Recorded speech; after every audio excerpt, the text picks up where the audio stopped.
You know, it just sort of pops out, and the peel is left in your hand. Right, you stick it in your hand, squeeze, pops out the bottom, and that's it, right?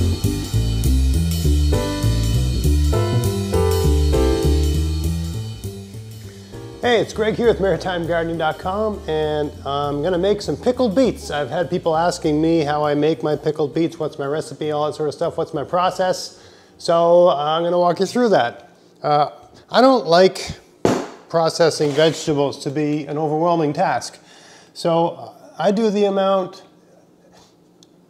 when I can something, I do it in stages. I do an amount that I don't find overwhelming, that I can kind of do in an evening after work, right? Instead of, my idea of canning, the way I grew up understanding it is like you got the entire family, everybody's standing around peeling stuff, processing stuff, and it's like a whole day affair. For me, it should be something you can come home from work, you know, put on some music or put on a show, have a glass of wine, spend about half an hour to an hour doing it, and it's done. So that's the way I tend to do it. I've got lots of beets in my garden, but I don't process them all in one go. I just do a bit here and there. So I picked some this morning, and I'm gonna make, when I make pickled beets, I make them in this amount. This is a half-gallon jar. I think that's the quantity. It says the top line here is 56 ounces. It says 1,700 milliliters on this side. So this is the amount of beets I'm going to make. Step one is to get the peel off the beets, which I think, for me, at least if I think back over my, you know, the history of my experience with beets, that's the most tedious and annoying process here. The number one thing that holds me back from making pickled beets is peeling. And I've actually developed a way of doing this over time that is very easy. So instead of getting a peeler and peeling off the entire thing, what I do is I lop off the bottom, and you got the top here. There's a bunch of, there's parts of the skin that are just nice and smooth, and there's parts of the skin that are kind of rough. So you can see,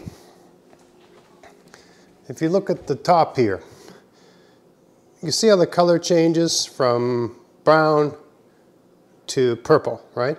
So the more brown it is, the more rough it is. The more purple it is, the more smooth it is, okay? So what I found is that if you take off the rough stuff, just using a paring knife, I got a nice sharp one here. Okay, so I've taken off that and the bottom, and any other part of the skin that looks a bit rough. So now all I've got is smooth skin, right? Throw that in a bowl.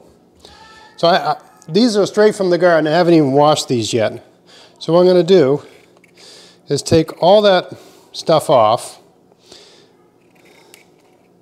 and then I'll wash them, and then I'll boil them. I'll cover them in water, bring it to a boil, and hold it there for about 15 minutes, about, you know, the same amount of time you would use to boil potatoes, pretty much, right? So that amount of time. And when that time is up, what you find is that the beet is still relatively firm, but the skin, you can just sort of rub it around your hand and it just rubs it right off. I'll show you the whole thing. I'll take you through from start to finish here, from this stage to pickling it. But that's the first stage here. And yeah, we're throwing a bit away, but I've grown lots and I got lots, so no big deal. Okay, I'm going to fast forward this and I'll talk you through the next stage.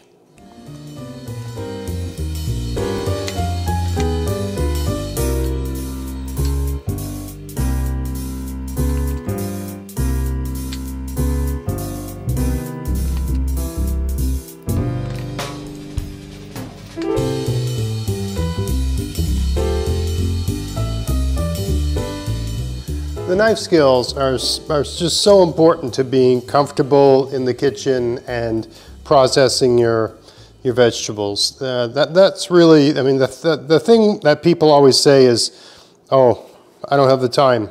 That looks hard, right? And I think what people are saying is, I can't do that. And that all comes down to knife skills. So you'll notice I've got a nice little sharp, this is a very sharp, very important to have everything super sharp, okay? But I've got a nice little sharp paring knife that's very comfortable in the hand. But you'll notice I'm not holding it by the handle. I'm actually holding it like this. I'm choked up on the knife, right? Really just, my thumb is almost near the tip, okay?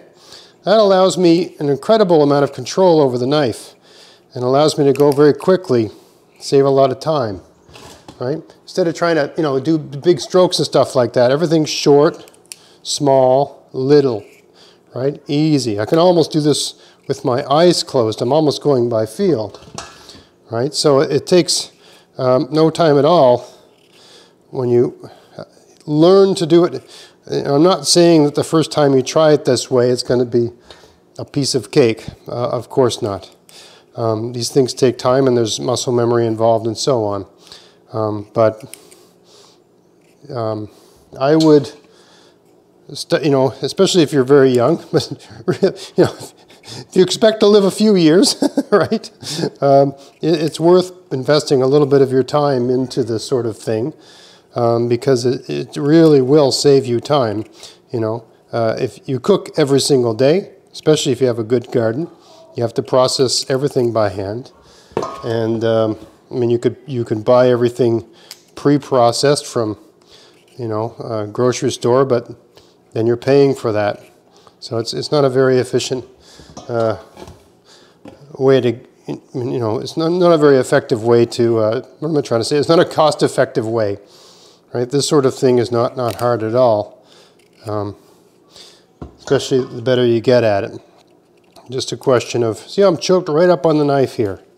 And, you know, I've got the blade in my hand, which doesn't look safe, but nothing could be safer because I've got so much, I mean, sure, I've got my fingers wrapped around the blade, but I've got so much control like this. It's almost like I'm peeling this, this vegetable with my thumb, right? It's not even like I'm using a knife. The knife is just an extension of my mind. The knife is doing exactly what I want it to do in the way I want it to do it.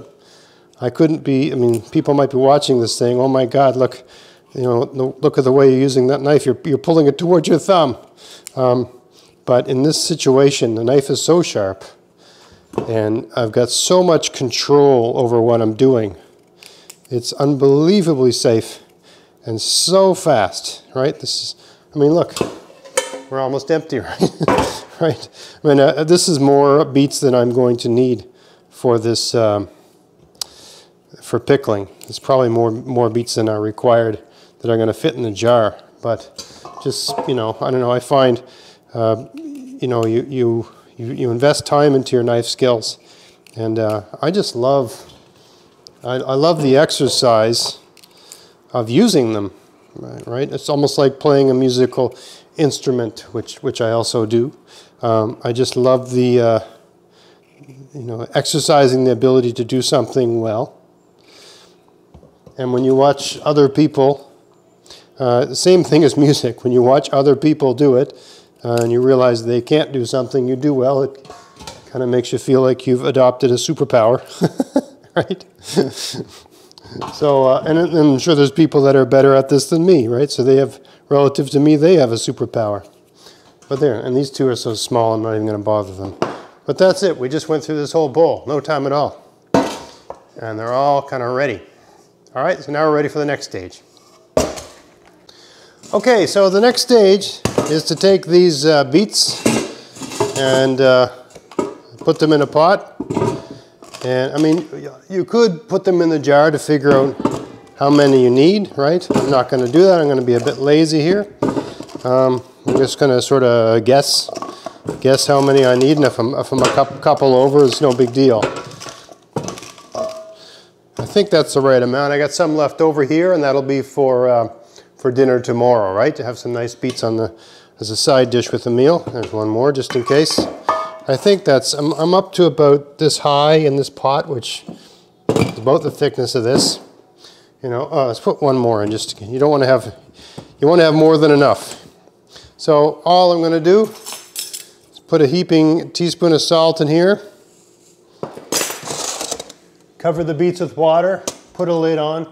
Bring it to a boil, and turn it down to like my thing goes up to 10. So turn it down to about 3 with the lid on. That's about simmer temperature. Let it simmer for about 15 minutes like that, until it's the case, just like when you're doing a potato, where if I put a fork through the beet, it feels, like there's no, so what am I trying to say here? Right now, if I try to get a fork through the beet, there's a lot of resistance. I can feel it's hard, right? Doesn't want to let the fork in. After about 15 minutes, I mean, this could be 13 minutes, 14 minutes, 16 minutes, 18 minutes, 10 minutes. It depends on the kind of beet you grew and the conditions it grew under and elevation relative to sea level and all those sorts of things, right? I'm saying 15 minutes, but it could be 10, could be 20, could be 12, could be 17, right? But what you're looking for is when you try to push a fork through it, it lets the fork through relatively easy. It's not mush, but lets the fork through.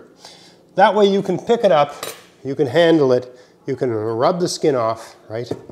And then you can go to the next stage, which is the pickling. So, I mean, this is a video, and I've been talking, and it takes time to make videos. But what I just did, it should take less than 5 minutes, right? Less than 5 minutes, step 1, okay? Cover this with water, bring it to a boil, simmer for 15 minutes. We'll see you in 15 minutes. All right, so it's actually been about 20 minutes. As I said, it's not perfect science. You gotta just, test it, put the fork through it, see how it feels. You want it firm, but not hard, and not soft. So, the way you'd want, if you eat beets all the time, it's the texture you want it to be that you could eat it, right? Because once you cool it off and put it in the jar, right, it's not going to cook anymore. Might soften a little bit with the vinegar, perhaps, the acid, but not that much, right? So it's got to be ready at the texture you want for eating, which is the fork goes into it without too much work. Not too soft, not too hard. I'm being very vague here because it really depends on your taste and so on and so forth. So, for me, that took, with these beets today, right, because I've done this, I made a batch a couple weeks ago and it only took about less than 15 minutes. These ones took about 20 minutes. So now the next step, we still have the skins on these. We've got to take the skins off, and they're very easy to get off. But right now they're just too hot to handle. So I'm just going to put them on a plate like this. This is like about 25% bigger than a dinner plate. And I find if you cover this plate with beets, that it's about the right amount of beets for a half-gallon jar of pickled beets. So I'm certainly going to cover this. I got more beets than I need here probably, but better to have more than not enough. So when you're pickling, you want to fill your jar, right?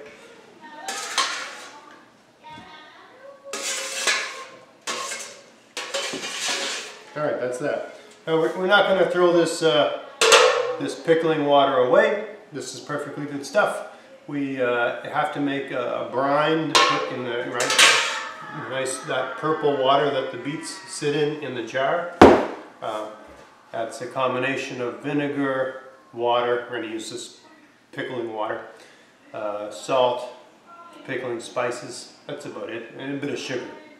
Alright, so anyway, I'm going to take these and put them near my window, let the air at them, and about 20 minutes, 25 minutes, they should be cool enough to to touch and rub these skins off. All right, so we'll see you in about 25 minutes. All right, so it's been I don't know, about half an hour since these came out of the hot water. And so what I'm going to do first is get the mixture, right, the brine, I guess you'd call this, going. So the recipe's very simple. We're going to have a cup of water. As I alluded to earlier, we're going to use a cup of this beet water because it's got all that beety goodness in it, right? Nice and purple. So we're going to put that in there. So it's 1 cup of beet water. This is for a 1 quart jar. Or no, sorry, not 1 quart. Half gallon jar, sorry. 1 cup of vinegar.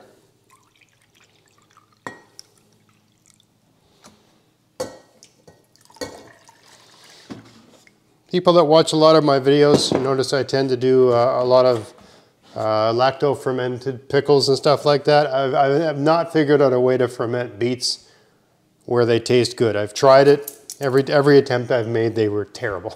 So I've just gone back to the traditional. Cup of water, cup of vinegar, a tablespoon of salt. I use it, this is not necessary, but I use a teaspoon of pickling spice. You could just use pepper. I mean, you could just do things to your taste. I like them just a little bit of zip. And half a cup of sugar. Half a cup of sugar. All right. Cup of the beet water, cup of vinegar, half a cup of sugar, tablespoon of salt, teaspoon of pickling spice. Bring that to a boil.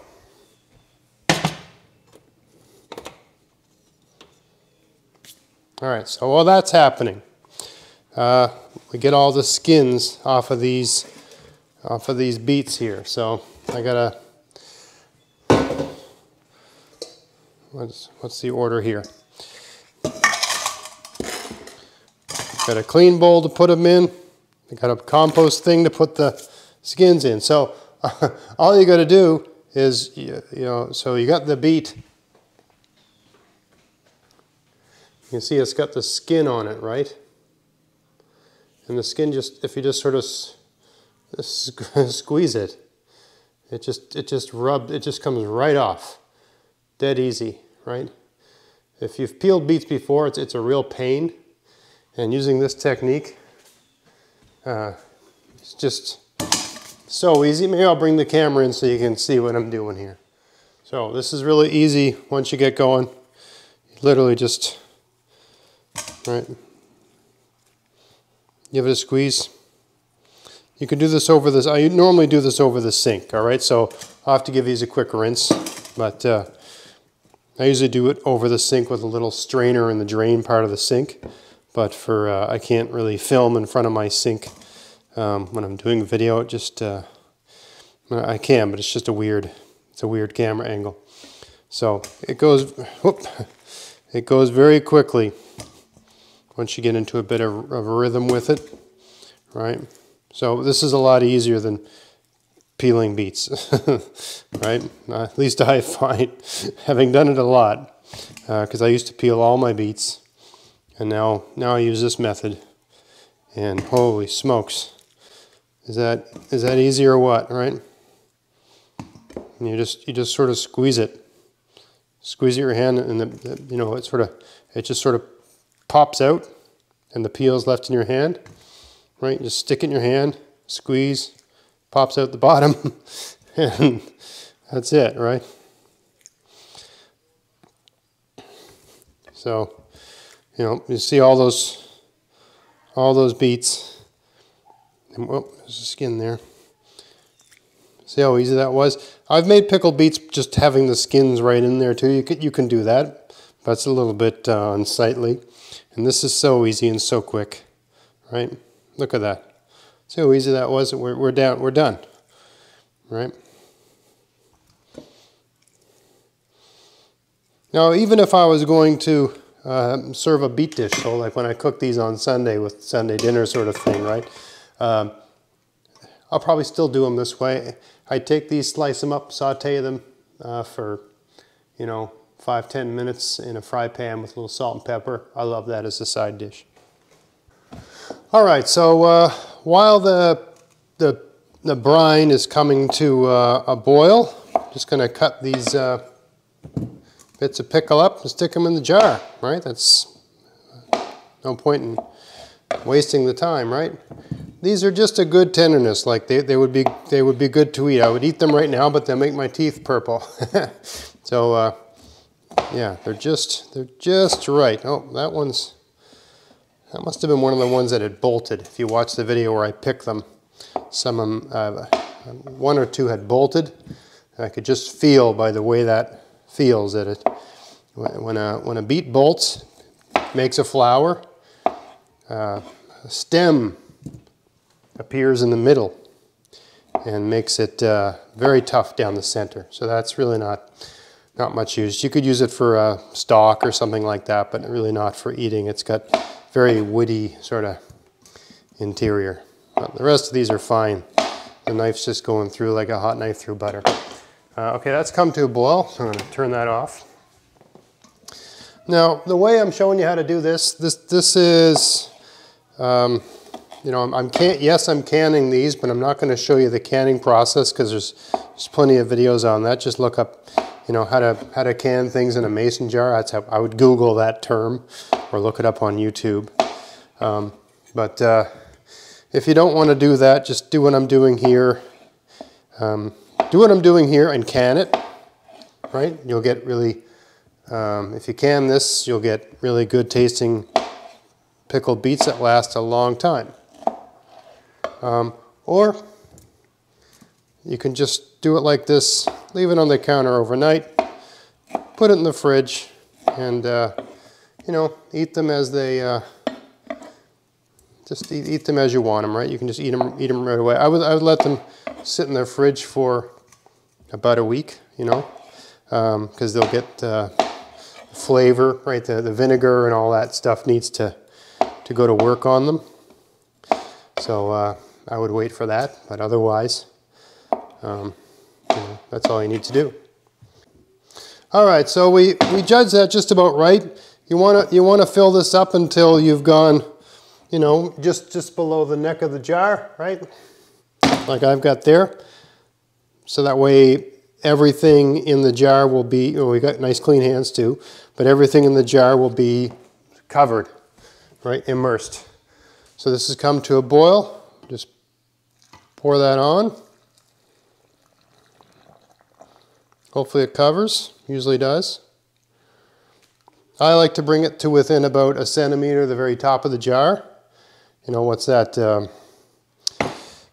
7/16 or whatever that is in imperial. All right.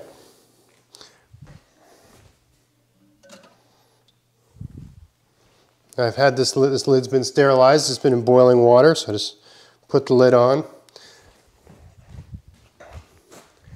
I like to get all the water off the top. I just use that's what I do. I use a Kleenex. All the water off the top of the jar, like that. And then put the ring on. If you get this ring wet, it'll rust. So, I sterilized the lid, but I just leave the rings alone, because if they get wet and they get dry and the water gets trapped under them, they rust. And these are very cheap to replace, but these ones, you can't always get them. So anyway, rings on, tightener like that. Leave it overnight, stick it in the fridge and eat it in about a week. Or, put this on very loosely, get a large pot and do the canning process, and keep them for months and months and months.